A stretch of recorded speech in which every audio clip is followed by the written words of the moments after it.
Hey guys, what's going on? So you're probably wondering, why does it seem like the guy that's talking isn't as cringy as hell? I'm sorry.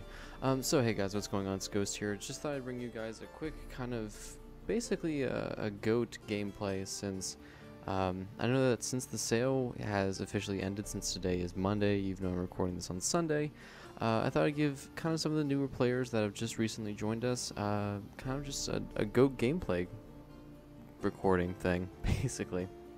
So I thought we'd kind of just spend this video discussing kind of all the wonderful ins and outs of Northgard, and give some of the newer players a warm welcome, of course, and something to kind of learn off of.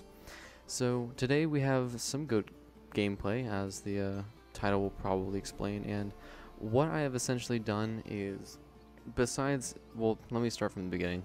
This game was actually supposed to be a 2v2. But then once literally both of our allies left, me and the other GOAT player actually just decided to basically turn it into a 1v1.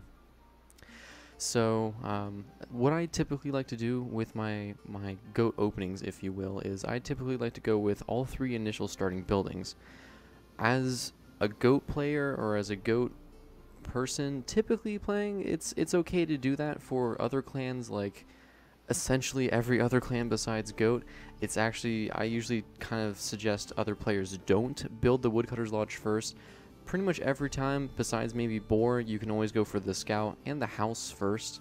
And as you see, I'm currently using my Scouts to just kind of do that initial scouting.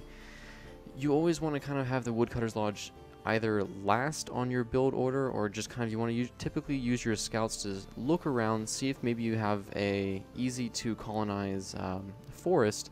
That way you can then place the Woodcutter's Lodge in there first, instead of basically placing on your main tile.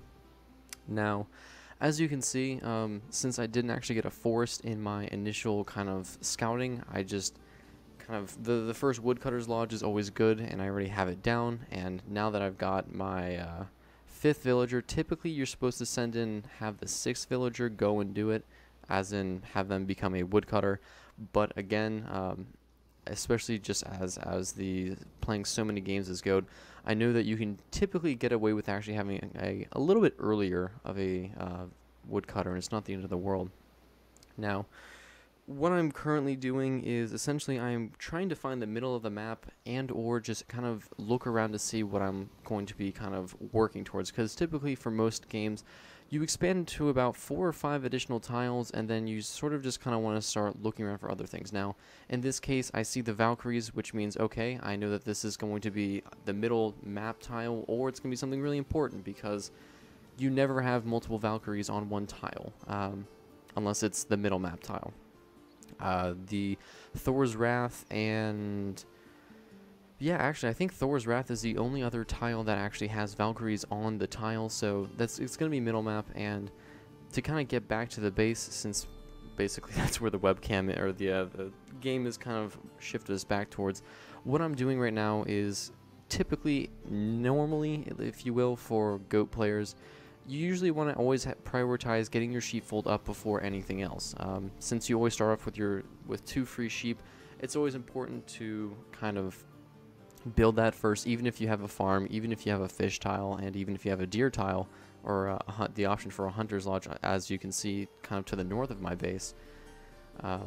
Getting that early sheepfold down is super important, because essentially it allows you to have more access to using your villagers for other things, i.e. scouting, or turning them into warriors to go clear tiles for you, or just gathering food so that you can essentially take more tiles. Now, I just scouted my quote-unquote AFK ally, and I realized, I was like, hey, that's one of his initial free tiles, because whenever you spawn, I don't know if you guys have noticed this after playing, hundreds of hours of Northgard, but you will always spawn with 2 free tiles.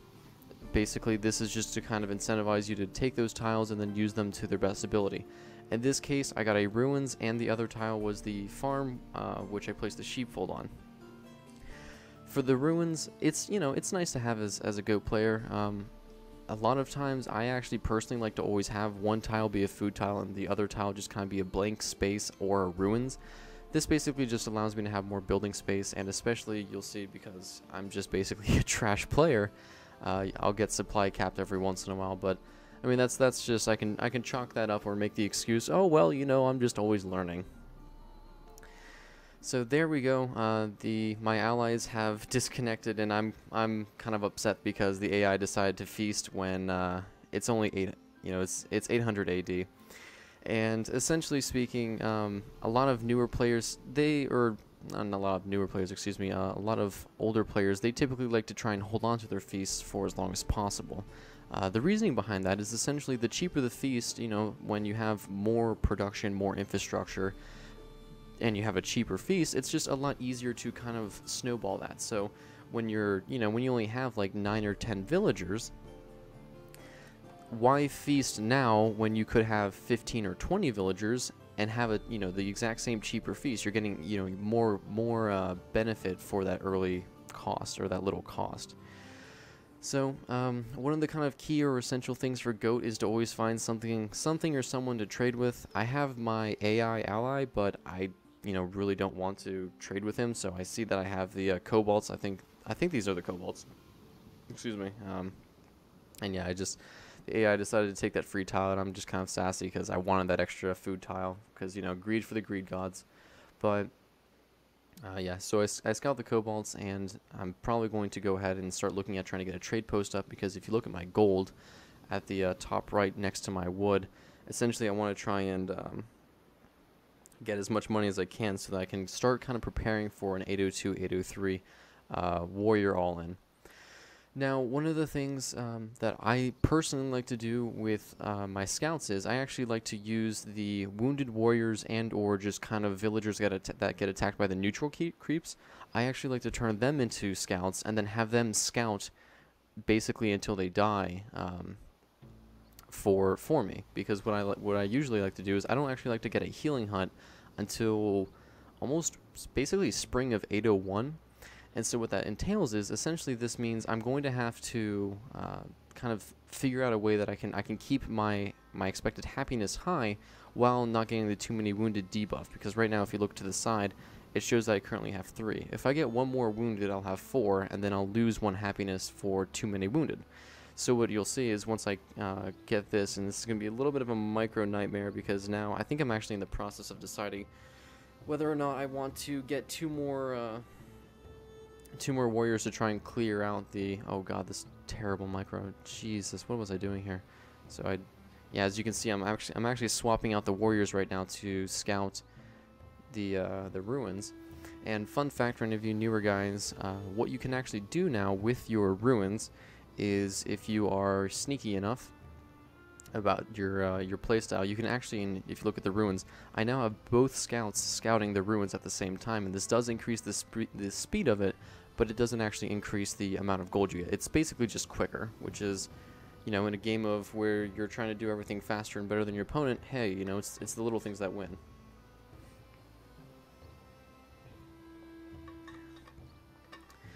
So I'm scouting the ruins, and then the next thing I'm going to take care of is the shipwreck that was next to that little beach that you saw earlier.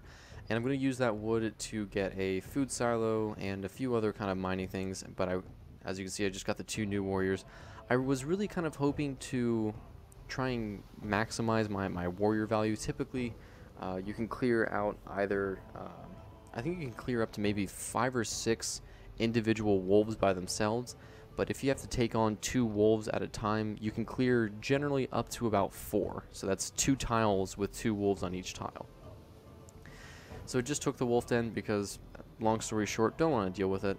My scouts are now going to go ahead and get started on, oh, come on, you little boogers. There we go. Yeah, so now they're going to go ahead and start scouting the shipwreck. Again, stacking up the scouts just so it's quicker.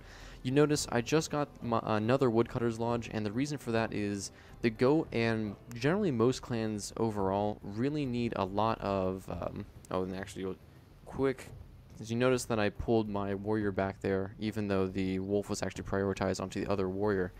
The reason for that is because I'm actually incredibly paranoid that the wolves will basically just accidentally reprioritize onto the wounded warrior that I pulled away, and I'm just like, I don't want to lose him because, villager value. Gotta make sure that we keep as many villagers alive as possible for, more scouting.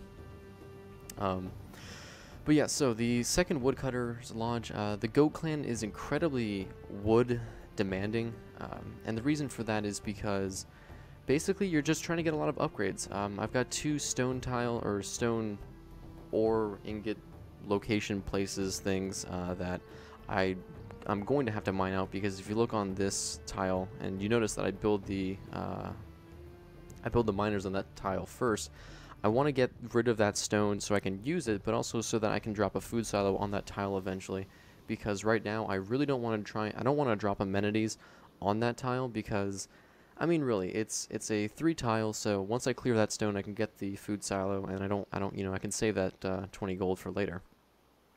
But quick kind of side piece, if you ever colonize onto a tile that's near, close, or around Valkyries, just build a tower. Just go ahead and do it.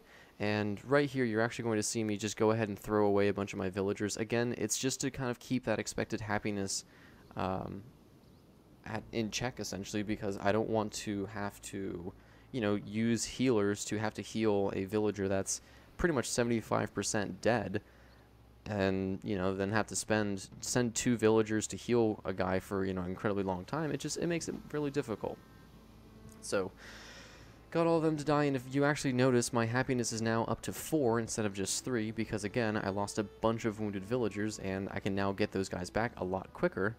But, oh look, here comes the Valkyrie, and that's why I was trying to, well, like I said, I was trying to get it earlier, always want to try and get that tower up as soon as possible. So now I've got to pull a bunch of villagers, and it's just going to be difficult because Valkyries hit really hard, and especially at 801, you really don't have the units to kind of protect yourself from it. Maybe if we had like a super early war chief, because we got really lucky with a Draugr Tomb, it could be doable, but again, I mean, it's just a matter of micro, really, because it's only going to get worse from here. And so, as you can see, I'm basically trying to peel off as many villagers as I can to just get this Valkyrie lower and lower, but now she's going to just start one-shotting the already wounded villagers, and it's pretty much time to pull in some more villagers to see how much we can get this taken care of. So at this point in the game, this is, at least in the higher skill sets of the game, this is what most people would actually consider the mid-game, because most of the rushes, the 11 villager or the 11 warrior attacks actually often come in mid to late 802. You're going to see in this game, I actually played pretty sloppily, and I think we finished the game by near and around 803. And again, I'm not saying that like it's a bad thing, but if you're trying to figure out, you know, how long most good or more intense games last, typically 802 or spring of 803 is generally how long they will last. And again, don't get discouraged, especially for a lot of the newer players that have come in. Everyone learns at their own speed, and everyone, you know, takes their time, especially to learn Northgard, because Northgard is it's an interesting game in the sense that if you don't know what you're doing, it can be very difficult to to learn the quote unquote right way to play. It's not like it's a cut and dry, like, oh, you just build this and build that and then you're good to go. And speaking of, build this and build that, you'll notice that I just used my 2 free tool upgrades on my woodcutters and healers. That's more just kind of personal preference and taste, if you will. I haven't seen any other players, casters, or streamers, or whomever do anything different. I've just kind of always done it like that because, again, the goat really needs the wood for the infrastructure, i.e. upgrades and other things. And good God, these wolves! You'll see these wolves are like they're kind of like the local thugs. They're always just kind of bullying you and bothering you. You're like, why you bully me? So we're going to go ahead and just basically brutally murder all of them because, the easiest way to get away to stop bullying, just cut their heads off and put them on your skull throne. Easy, man. No problem, right? So we're going to go ahead and get rid of those pesky wolves. And then once we take care of them, I actually pretty much just ignore that tile for the rest of the game, I think, because, I mean, really, I don't need it. It's a swamp, and the circle of stones with the iron is so much better. But kind of trailed away from the upgrades. The upgrades are, at least for the early game, I always like to get the wood and the healing. Wood for the better infrastructure, and healing because, again, I don't really want to have to use 2 villagers to heal, one guy that's at, 25% HP. It's just a lot faster to have, an upgraded healing hut with the increased efficiency for everything, because it's just, again, it's just faster and faster. And again, in a game of timings and speed, the quicker you can do something compared to your opponent, the better. So, for a quick little second there, I was actually -1 in gold, and again, you never want to be in that. So, got the trade post up, and we started trading basically immediately with the kobolds because we needed the money, and we need to kind of start essentially looking out to see how the other player is doing. Again, it's 8:01, so we should be, again, gearing up for the big engagement in and around 8:02. So what I'm looking to do at this point is I'm trying to get my stone under wraps so that I can start getting the production and military strength that I need to try and kill him off. To do that, we need to get farms. We need to get all that infrastructure that, again, I was talking about earlier, so that we can have the food for the trading, for the gold, have the food for the reserves, so when we push out with 11, 12 people, we have enough food to survive having, basically our entire village out killing people, for, the people back at home. Found the giants, and while I was trading with the kobolds, which is always nice, I actually go ahead and swap over to the giants, and the reason for that is because the giants pay more. It also kind of lets you work towards getting Blaine, which is essentially I wouldn't say GOAT exclusive hero, but it's a lot easier to get Blaine with GOAT especially. Blaine is essentially once you trade enough food with the giants or the Jotnar, you will get this hero, he's essentially a giant tank. He can hit pretty well. He's got very reduced movement speed, but I mean, he's a giant, so what do you expect? But yeah, his entire existence is basically to just swallow up the tower shots, and to kind of take some initial brunt damage from your opponent's warriors and war chief for a little bit, until your units can come in and basically clean them up. Now, I'm actually starting to go ahead and get the brewery going, even though I'm only at +4, and I believe there's a blizzard on its way. The reason for that is because I need more villagers, and I would rather go ahead and get started on getting the brewery going now, when I can really, again, get that bonus. At this point, I'm actually asking my opponent how many tiles the AI has, because mine has been, as you guys have seen, he really hasn't been doing much. So it also does help the difficulty of the game itself. So if it's on easy, the AI plays like it's easy. If it's on medium, AI plays on medium. If it's hard, the AI plays like it's hard. So I think this one was actually set on medium, so it's not too surprising that our AI really isn't doing much, but it's always nice to have an AI that does things than nothing. So brewery's almost finished, and I'm actually, if you notice at the top right, I'm about to get supply capped. Boom goes the dynamite, and guess what? I've got town hall, so go ahead and upgrade that guy and we're good to go.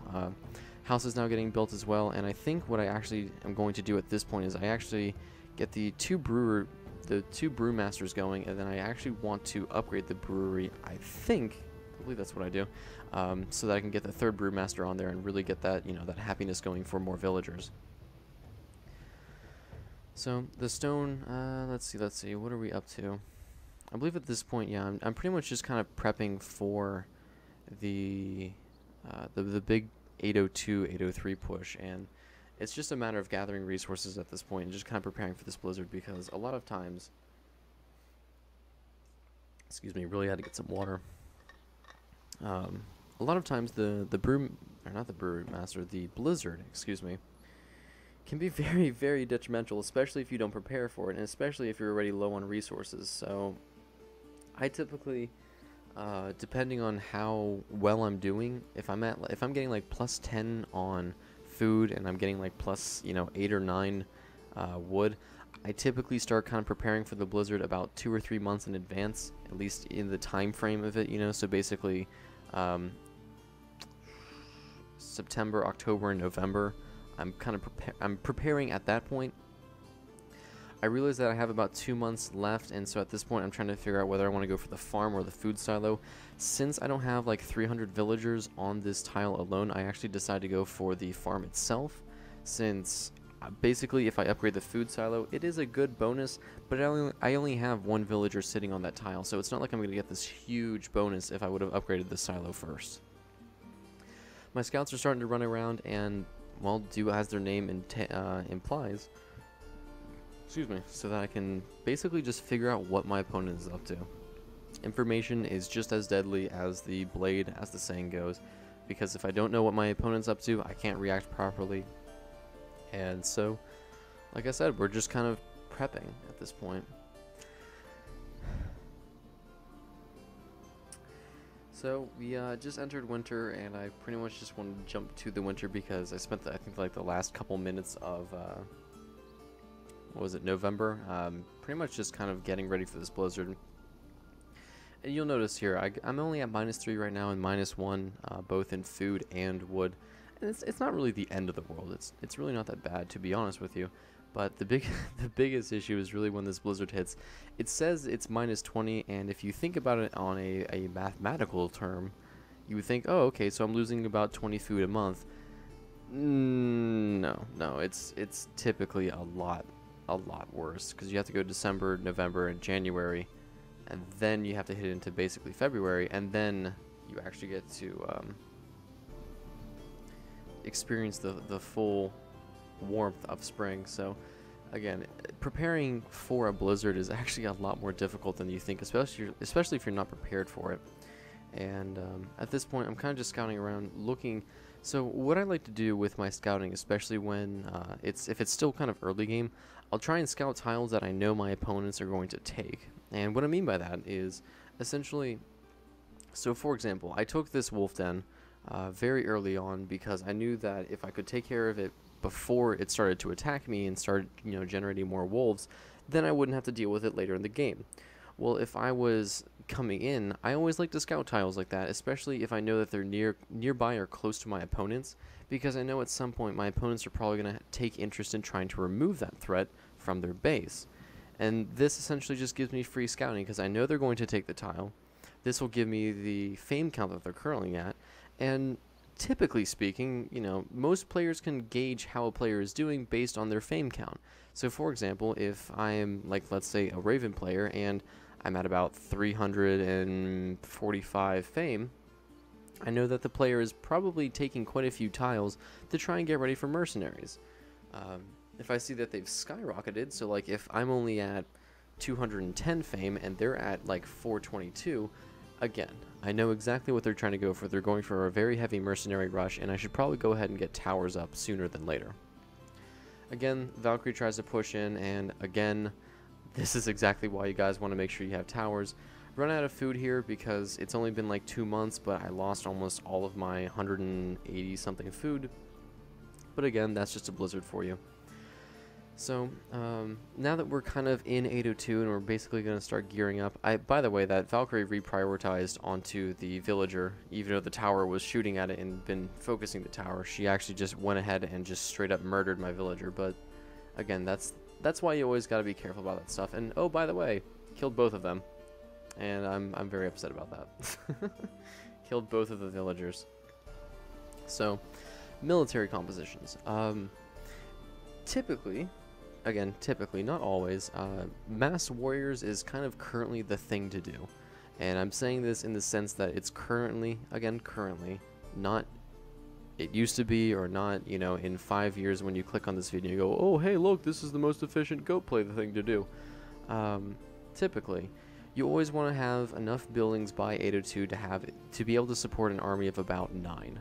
That is 4 barrackses, or 4 training camps, with 1 upgraded training camp. I'm feeling it because I finally got the war chief, even though I just lost both my villagers, and now I can protect myself from the Valkyries. So again, typically having probably about 4 training camps at this point is about average.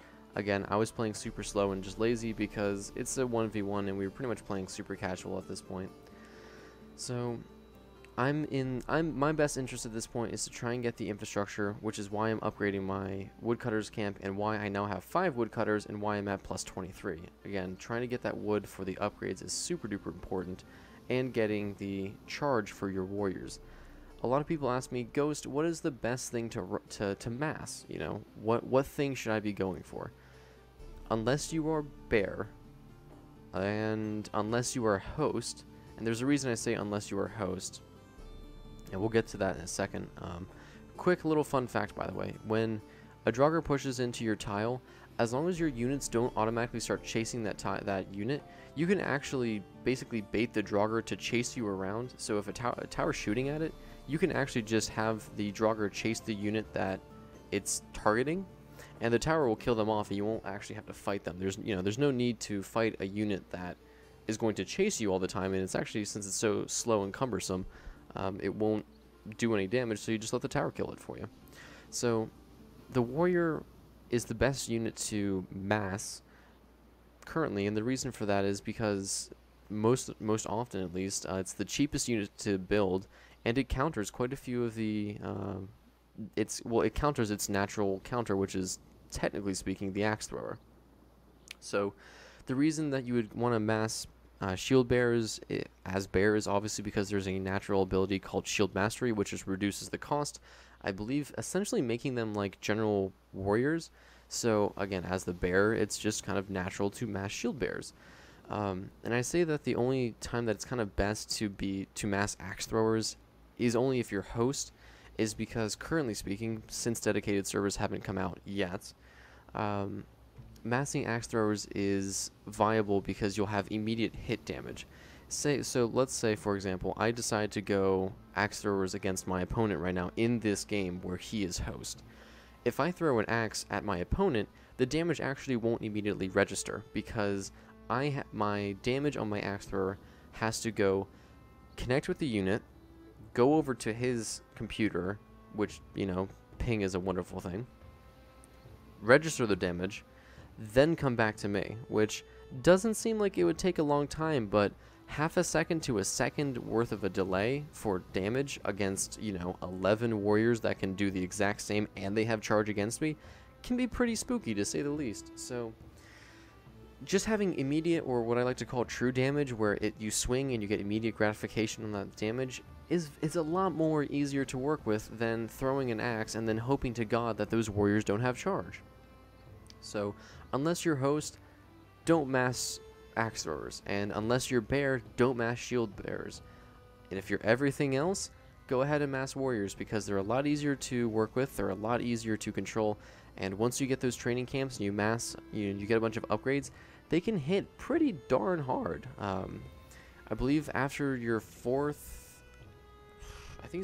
or fifth training camp upgrade, you have your warriors hitting at almost 17 damage, which, unless you have legendary heroes, they're pretty much almost hitting like mini war chiefs, which is pretty scary when you think of that there's, 11 of them coming at you with charge. So having that damage is very, very important and very good, especially in the 3v3s, 2v2s, or even in 1v1s, which I personally don't play a lot of, but it's it's always kind of fun to do. Having, if you've got 3 people going mass warriors, oh, hang on, quick getting off the ramble here. I noticed that my opponent only has 3 units, one of them being a war chief. This is very, very big, and it's important to note this because now I'm already in a good position to start getting my military. By the way, never get military strategy unless you have other people playing with you, and this is where I actually read it over, because I'm like, what does it do? Military units get +5 attack for each type of friendly military unit in the area. Basically, what that means, and what Genius Me decided to do, is be a dingus. Essentially, the more diversity you have in your army, the better. But it's only +5%. It's not even like 10, which doesn't seem like a big deal, but basically, if you really want to get the whole +15%, you have to have a warrior, axe thrower, and shield bearer of an ally unit. So essentially, you have to have, I believe that's how it works. I could be very mistaken, but essentially, you have to your opponent, or your ally, excuse me, has to have a warrior, shield bearer, and axe thrower to get the total bonus 15%. And again, when's my invitation to GSL? Because I am just the micro god over here. So yeah, just go for feeling safe because it's easier. By the way, I know that we haven't talked about the lore tree at all. But for anyone that was wondering, because again, I know that we've pretty much almost gone through this entire video not discussing it, the lore tree for the Goat Clan, you typically want to start off with trading, go into shipbuilding for your second option, carpentry mastery, which is basically it gives you better, cheaper upgrades. Then you want to get into food trade, which is the final at the very bottom of the basically financial tree for goat. And that essentially just gives you bonus money for trading food exclusively. Afterwards, I personally always like to go for sharp weapons. I'd have to actually look at barricades. You have the option for fur coats. Barricades and fur coats, it's kind of a toss-up for me personally, because if I'm playing by myself with like complete strangers, I always go for barricades. If I'm playing with my friends and we all have a game plan set, so like we're going to go in and attack at 8:02, I'm probably going to go ahead and get fur coats, so when we attack, you know, right near and around this time in October of 8:02, I'll be able to go in through winter as well and still get the same bonus damage that, or the regular damage that I would be, because again, I have fur coats. After fur coats, don't get military strength, get feeling safe. It's so much better. +3 happiness for having a war chief makes playing the goats so much easier, because then you're getting more villagers and stuff. And afterwards, you want to get legendary heroes, and you're pretty much good to go. Your war chief is now hitting like a boss. Your warriors are now hitting like little demons from Helheim, and you're good to go for that big 11 warrior push. At that point, I mean, if it hasn't ended by the time that you've gotten to that point and you're actually able to get sharp axes, you could probably go, goodness gracious, I don't even know what's above in the sharp axes lore, because I never really actually go into there. You've got sharp axes. I don't know what the second one for it is, but then you have the option between, I believe, recruitment and medicine. Could go for medicine. I mean, you know, again, if you're so close at that point that you only have like 1 or 2 more lore options, you're probably playing at a slower pace anyways, so don't worry too much at that point. You can probably take your time to read the different lore options and you should be good to go. So, the special blessings, or the unique blessings, by the way, again, since we're still on lore, you have Freya's, Jord's, and Baldier's, I believe. No, Freya, Baldier's, and Jord's. There we go. Typically, I always go for Jord's first. Yeah, Jord's, Baldier's, and Freya's. Hey, I got it right. Cool. Only like 520 something hours in the game, and I can know some of the names. I always go for Jord's first because it gives you that initial +20 stone and +10 iron, which you can use to get a war chief if you need to. You can use that to get upgrades if you need to. And essentially, if you don't have a lot of stone, I got lucky with 2 stone kind of markers. It gives you that option, so now you can at least get some more upgrades. And with carpentry mastery, you can use that stone to a more efficient manner, essentially. So we are now again at that 8:02 point, and the game should have ended by now, but since I was just being lazy and slow and not playing good at all, I kind of pushed it into the 80. What the hell am I doing? Yeah, we pushed it into the 8:03 kind of time span, and this is where I'm going to go ahead and start upgrading my training camps and getting that military going. I think I get up to, I think, like 11 warriors or something like that. It doesn't really matter. We did get the upgraded scout camp a while back, and we did scout through Red's base. Red is basically the only other person I really need to worry about. The AI won't be too aggressive in the sense that it's not going to come after me. It's pretty much just going to kind of coexist on the island and just be there until Red dies, more or less. So we don't really have to worry about him. And at this point, it's now just a matter of me trying to figure out how I want to get into my opponent's base. So the way I think we actually decide to go is we actually go through Yellow's base, and then I push Red through his expansion, because I noticed that he actually got more sheep than me, which was kind of funny when it comes down to it, because typically the sheep spawn is pure RNG. There's no real way that you can trigger the game to give you more resources, and yeah, got legendary heroes there, as you saw, and I had the option of... Okay, there we go. Sorry about that. The game decided to... or the video decided to actually just pause there for whatever reason, but... Yeah, so, Monster Slayer, never get it. It's a terrible, terrible option. Get legendary heroes every time. I mean, plus 200% damage, unless you're going for, like, Gates of Helheim, it's not a viable option, honestly. It's just bad. It's just bad, Mkey. It's just really bad. So, let's see. So, cooking... Okay, yeah, there's the option of cooking mastery or mining efficiency. Mining efficiency. It's the better of the two. Plus 5% food consumption reduction. Overall is... It's okay, but it could be, you know... Getting bonus stone is so much more better than 5% cooking reduction. So, yep, here we go. Starting to kind of get the training camps upgraded, and yeah, here I am looking kind of just trying to figure out how I want to push into Red's base. I see that a Valkyrie actually pushed Green's tile, and Green actually couldn't do anything about it, which kind of sucks. We got a free feast while we were feasting, and I get Baldyr's Blessing next because Freya's Blessing is nice, but it's 3 happiness is so good. 3 happiness and 20 stone and 10 iron is so much better compared to, I think it's 20% food reduction through winter. That only affects me 4 months out of the 12 years or 12 months, and 3 happiness plus, you know, 20 stone, 10 iron is just so much better. It's so much, it gives you so much more options, essentially.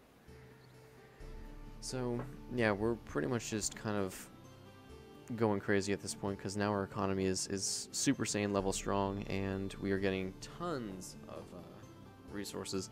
I'm pretty much at this point just trying to get my military set up. I noticed that our opponent is actually pushing into my AI, I guess you could call him a buddy, I don't know. And again, I noticed that he's only pushing in with the 1 war chief and 2 warriors, so he doesn't really have a very big standing army. We're about to have a very big standing army where we have, we're going to get up to, I believe it's 11 with the new training camp that comes in, because every training camp gives you two military option, or 2 space, and then when you upgrade it, it gives you an additional 1.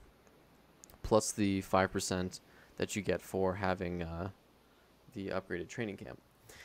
So all of this upgraded gives me a pretty decent army, and again, another thing to check is damage.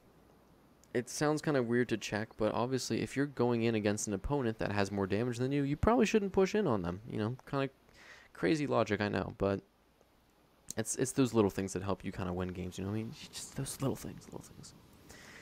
I had my war chief here, didn't really know what to do with him because it actually looked like he left, so I was just kind of like, hey, you know, if he doesn't want to push me, then that's fine, I guess. We'll just go in. So now I'm just trying to figure out how many units I want to pull, because I don't want to pull all of my units off, and then as you can see I hit -8, so I really don't want to do that.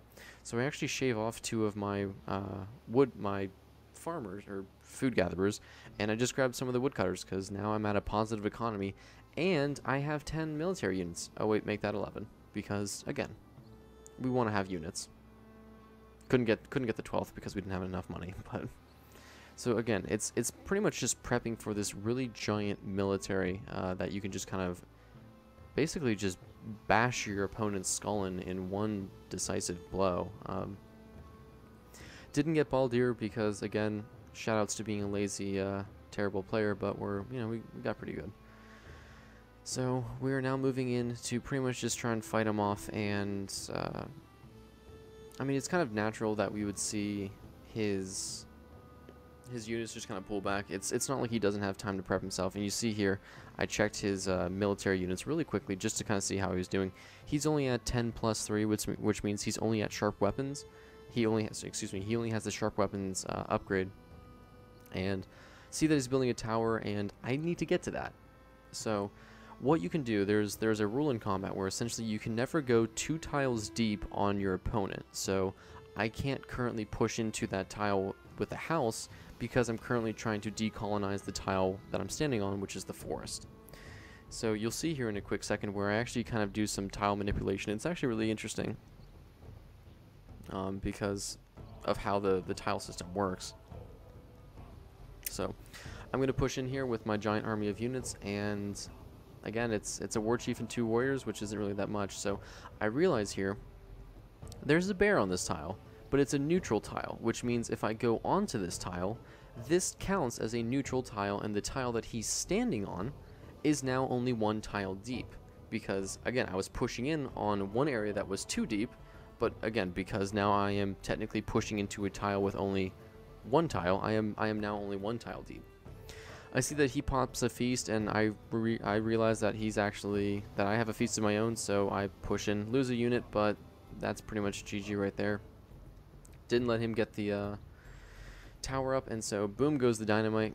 Manner GG's all around, because it was a very nice and fun game to play again against this guy, and you know, had fun. So this is where the sad part of the game comes in, because well, as you can see, I just realized the game crashed because the host left, and I think the host just lotto gave it to one of the AI, and well, guess what? AI doesn't have internet connection, so I'm trying to pull it up right now, and yeah, that's that is pretty much just a general GOAT gameplay game review thing, and there's the bug. So yeah, that's really all that I had, guys. Thank you to everyone that was here for the stream, and by the way, or stream, excuse me, don't worry too much about this null access thing. It's more just, it's early access, you know. The developers are still working very hard on this game to make sure that things like this don't happen, and the AI could have just, you know, it could have gotten lotto picked, and like I said, things happen. So shoutouts to my opponent, very nice and mannered guy, nothing too toxic, which was always nice. It's always nice to have fun mirror matches like that. But again, like I said, I hope you guys learned from this just kind of, I guess, casual discussion. I mean, if you guys like this, please let me know. I really don't mind doing this. It doesn't take too much work for me. I actually didn't mind doing this at all. So thank you to everyone that was here for this video. I hope you guys enjoyed it, and if you did, please leave me suggestions as to what you would like to see next. I feel comfortable discussing bear and probably wolf. I would have to kind of brush up on my raven and stag, even though stag is kind of the second easiest thing to learn. And by the way, I didn't even say this, but goat is probably one of the easiest clans to learn. I would highly recommend you guys start with goat first, and then all of it, of course, play against AI. But yes, thank you to everyone that was here for this I guess review, and I hope you guys have a good day, good afternoon, good night, and I'll see all you guys later. Bye bye.